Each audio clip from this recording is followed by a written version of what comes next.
অন্তর্বর্তীকালীন সরকারের ১০০ দিন পূর্তিতে জাতির উদ্দেশ্যে দেওয়া ভাষণে প্রধান উপদেষ্টা অধ্যাপক মোহাম্মদ ইউনূস বলেছেন যে শুধু জুলাই আগস্টের হত্যাকাণ্ড নয়, গত ১৫ বছরে শেখ হাসিনা সরকারের সব অপকর্মের বিচার করা হবে।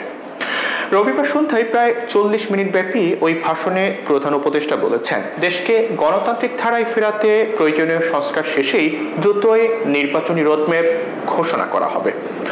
জাতির উদ্দেশ্যে দেওয়া ভাষণে অধ্যাপক ইউনূস বলেছেন, কেবল দেশে নয়, গুম, খুন ও জুলাই আগস্ট গণহত্যার সাথে জড়িতদের আন্তর্জাতিক আদালতেও বিচারের উদ্যোগ নিয়েছে সরকার।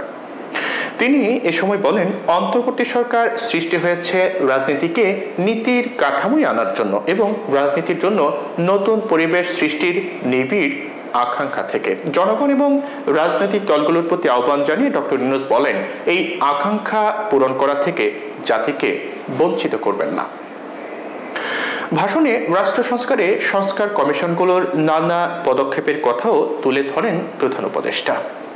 বিগত শেখ হাসিনা সরকারের শাসন আমলের সময় গুম খুনের ঘটনার বিষয়ে উল্লেখ করে প্রধান উপদেষ্টা জানান যে বিগত সরকারের সময় ১৬০০ গুমের তথ্য পেয়েছে গুম সংক্রান্ত কমিশন। তাদের ধারণা এই সংখ্যা ৩৫০০ ছাড়িয়ে যাবে।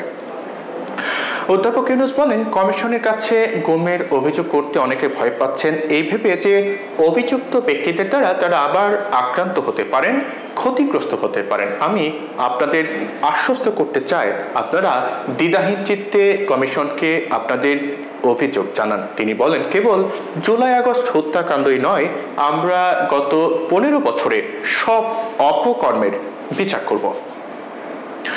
প্রধান উপদেষ্টা বলেন, এই গুম খুনে যারা অভিযুক্ত তারা যতই শক্তিশালী হোক, যে বাহিনীরই হোক, তাকে ছাড় দেওয়ার কোনো সুযোগ নেই।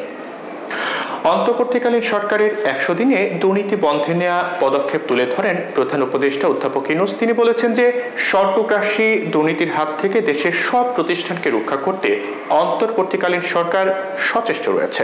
দুর্নীতি দমন কমিশন পুনর্গঠনের কাজ চলছে। ইতিমধ্যে দুর্নীতি, অর্থ পাচারে অভিযুক্ত ১৫০ প্রভাবশালীর তালিকা তৈরি করা হয়েছে এবং ৭৯ জনের বিরুদ্ধে অনুসন্ধান শুরু হয়েছে। প্রধান উপদেষ্টা বলেছেন যে পতিত সরকার ও তার দোসররা প্রতি বছর ১২ থেকে ১৫ বিলিয়ন ডলার পাচার করেছে। দুর্নীতি বিরোধী সংস্থা ট্রান্সপারেন্সি ইন্টারন্যাশনাল বাংলাদেশ সম্প্রতি এই তথ্য দিয়েছে। পাচার হয়ে যাওয়া এই অর্থ ফিরিয়ে আনার জন্য সম্ভাব্য সব ধরনের উদ্যোগ গ্রহণ করা হয়েছে বলেও উল্লেখ করেন প্রধান উপদেষ্টা।